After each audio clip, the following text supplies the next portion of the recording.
Evening. Você já pensou que mora ao lado de um assassino de verdade? Quieto, educado, sempre cumprimentando. E bem debaixo do piso da sua casa. 33 corpos. Era exatamente assim que um americano vivia em um subúrbio de Chicago. Os vizinhos o chamavam de a alma da festa. Ele dava festas, ajudava com os reparos e conhecia todas as crianças da rua pelo nome. Nos fins de semana, se vestia de palhaço e se apresentava em festas. Foi fotografado com pessoas influentes. Uma foto, ao lado da esposa do presidente. Um verdadeiro cidadão exemplar. Sob o piso de madeira, no porão estreito de sua casa, os investigadores encontraram os restos mortais de 26 pessoas. Ele enterrou mais 3 no quintal. 4 ele jogou no rio. Os vizinhos notaram o cheiro por anos. Ele explicava que os canos estavam vazando, que a carne havia estragado na geladeira. Ninguém checou. Acreditavam na palavra dele porque ele era uma pessoa tão boa.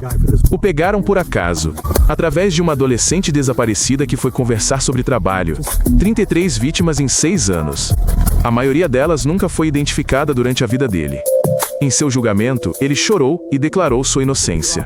Continuou pintando enquanto estava no corredor da morte e vendeu suas obras para colecionadores. Cada pintura alcançou milhares de dólares. Após sua execução, seu cérebro foi extraído e entregue a cientistas. Eles buscaram anomalias e não encontraram nada de incomum. O mais assustador sobre essas pessoas é que elas parecem completamente normais. Imagine, você está visitando um amigo. Um apartamento comum, um sofá, uma TV, peixes em um grande aquário. E então você abre a geladeira e congela. Um solitário e reservado homem de uma cidade americana guardava cabeças humanas ali. Não uma, mas 4. Além de um coração e um fragmento de uma mão decepada em um saco plástico. Ao lado dos mantimentos de sempre. No canto do quarto, havia um barril de 200 litros. Dentro, 3 cadáveres, dissolvendo-se lentamente em ácido. 2 crânios estavam sobre a mesa do computador. Era uma noite como qualquer outra. Ao longo de 13 anos, ele matou 17 pessoas. Trabalhava em uma fábrica, morava sozinho e quase não interagia com ninguém. Os vizinhos reclamavam de um cheiro estranho. Ele dizia que a geladeira estava quebrada. Ele fotografava todos.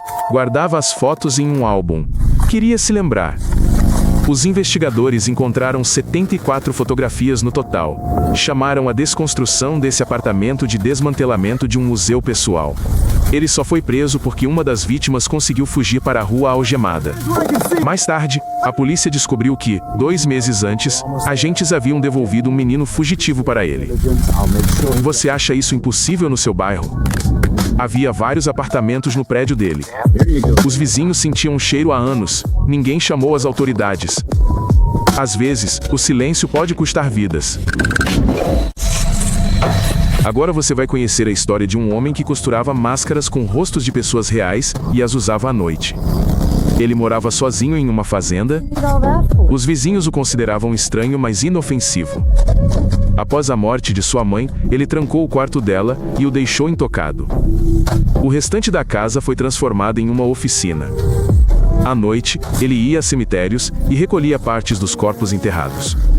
Com a pele esfolada, ele fazia máscaras completas, com sobrancelhas, cílios, orelhas e queixos. Ele as colocava à noite e caminhava pela casa. Experimentava os rostos de outras pessoas como quem experimenta camisas. As cadeiras de sua casa eram cobertas com pele humana. O abajur era feito de um rosto. Ele comia sopa em um crânio reaproveitado como prato. Garfos eram espetados em ossos. Ele chamava isso de sua vida diária. A polícia encontrou um cinto feito de carne, um colete feito com a metade superior do corpo de uma mulher, meias feitas de pele de perna e caixas de vísceras na geladeira. 40 visitas noturnas ao cemitério. Tudo documentado. Ele literalmente queria se tornar sua mãe. Queria costurar um traje completo de couro e usá-lo. Ele mesmo disse: os cadáveres dos cemitérios cheiravam muito mal, então ele não tinha material suficiente. Esse único homem inspirou 3 filmes de terror cult: Psicose, O Massacre da Serra Elétrica e O Silêncio dos Inocentes. A realidade se mostrou mais aterrorizante do que qualquer cenário de fantasia. Por que essas pessoas costumam parecer perfeitamente normais? Porque a normalidade é a melhor máscara de todas. Ninguém procura um monstro onde vê um vizinho agradável. O homem que escondia os corpos debaixo do deck era um empresário bem-sucedido, líder escoteiro e frequentador da igreja. Sua empresa construía casas para outras pessoas. E debaixo da sua própria casa havia um cemitério. O homem que costurava máscaras com rostos viveu em uma fazenda por décadas. Os vizinhos o convidavam para as festas, pediam sua ajuda com as tarefas. Ele sorria, ajudava e voltava para sua coleção. O homem que guardava partes de corpos na geladeira conhecia pessoas em bares. Oferecia dinheiro por trabalhos simples. Parecia gentil, falava baixo. Elas confiavam nele e o seguiam. Os três tinham uma coisa em comum: pareciam pessoas em quem se podia confiar. As pessoas os convidavam para ir à casa de alguém. As pessoas tiravam fotos com eles. Era justamente isso que os protegia. Os especialistas que estudaram essas pessoas após a captura repetiram a mesma coisa. Elas não têm chifres. Não têm olhar de louco.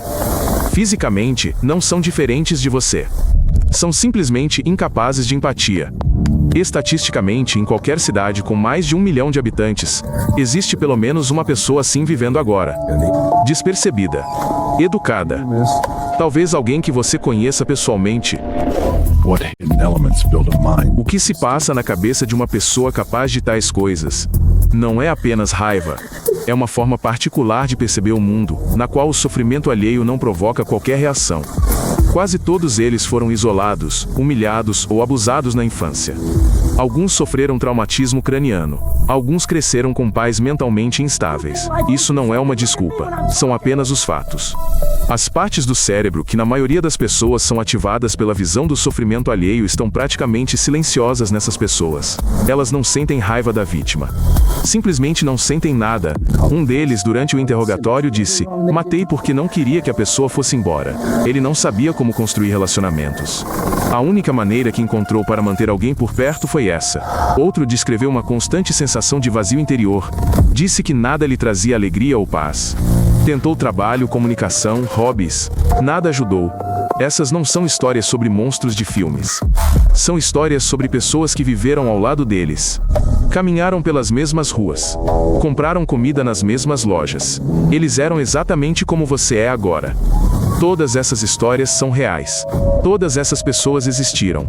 E passaram despercebidas por anos. Inscreva-se no canal e assista a outros episódios, é importante.